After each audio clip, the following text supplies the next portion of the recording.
Good morning. I am Eileen Napolitano, and I'm sure you already know, I'm running to be your legislator. We created a text platform, and I have been receiving questions and answering them throughout the campaign, and I thought this would be a really good time to share some of the concerns and the questions that I've been getting. So just as a reminder, if you have a question, my text number is 516-289-0131. One of the first questions that I've been asked was, the Colosseum Hotel has become a disgrace to our community. What will you do to address that? And I could not agree more. Thank you so much for that question. I've actually been messaged about this several times. The Colosseum Motel has been a haven for illegal activities, and not to mention the quality of life for the people that live directly behind them. And actually, those are the people that have reached out to me. So the first thing that we need to do is we need to have an increase in police presence there. However, I don't want to utilize our very valued police for one purpose, to just monitor a facility. The second thing that we need to do is we need to make sure that the owner of the property is contacted, because ultimately he has the oversight of what's going on his own property. And I would say lastly, the last thing that I will do as a legislator is, if these illegal activities continue to persist, I will make sure that we go to the licensing committee and he'll be given a warning that he either cleans up the act, make sure that the quality of life for his neighbors that live directly behind the facility, that their lives are no longer impacted by what's going on there.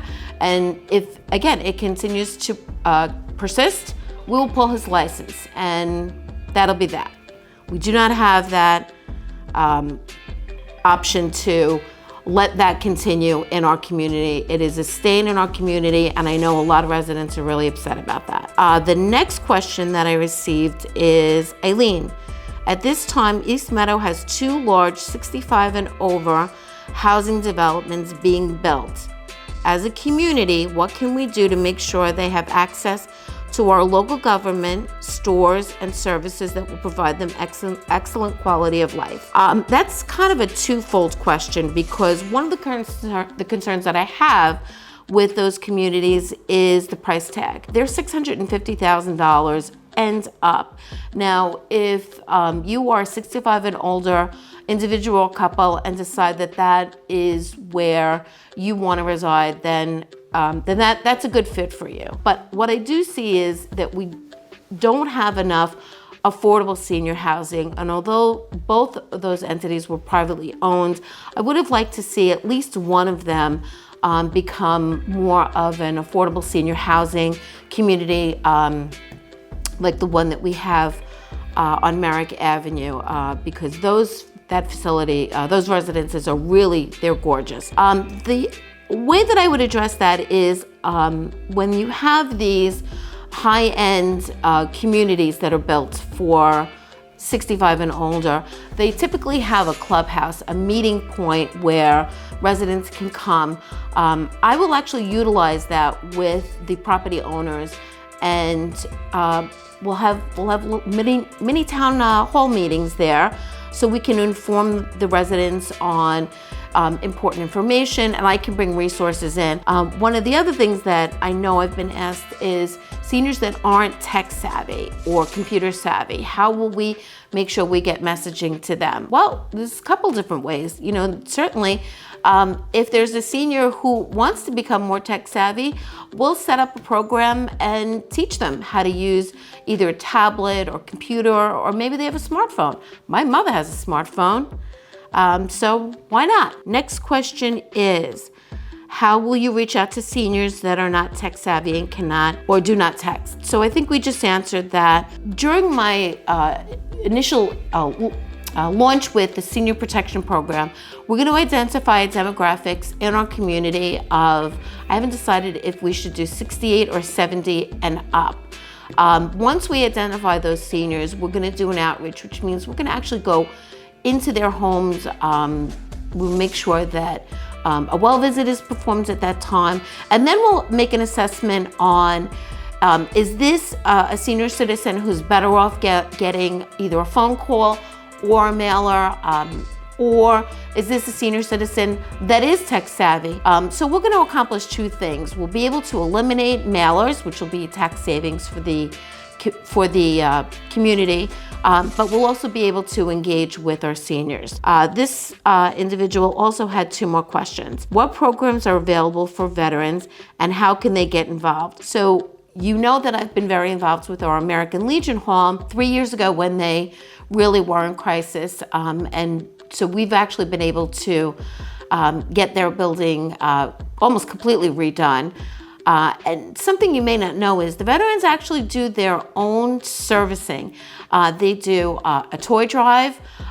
They are constantly doing a fund drive for resources for the Vet Mart. So we do have the Vet Mart at NUMC. That's right behind Nassau University Medical Center. And the veterans can actually go and lend a helping hand to help other veterans.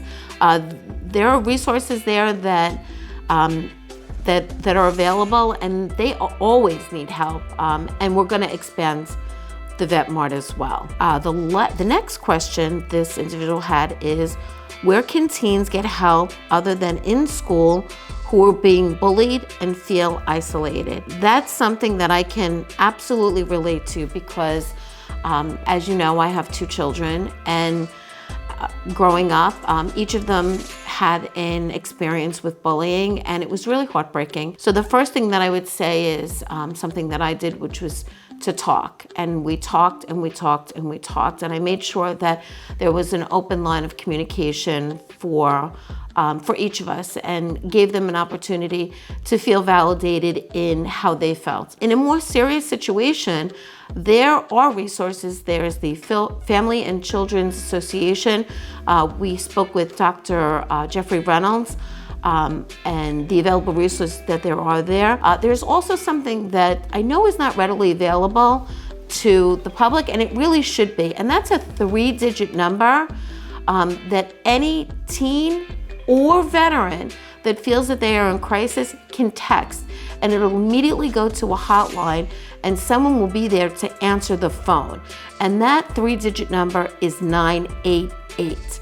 So if you are in crisis or you need someone to talk to, you can dial 988 and someone will be on the other end of the phone to answer and hopefully get you the resources and talk to you. Maybe that's just what you need in that moment. So today we answered some of the questions that I've been asked. We'll do a follow-up next week on some additional questions that have been asked. And as always, please check out my website, eileenhasaplan.com. There you'll see a lot of the key issues and actually my plan for addressing those key issues. Make sure you subscribe to my YouTube channel. And make sure you follow me on Instagram, on Twitter. I am on TikTok. And as always, continue to text me. I love hearing from the community. This just shows me that we are a community that's engaged. That number again is 516-289-0131. As always, thank you so much for listening to me. And together, we're gonna really make some great changes. Thanks again.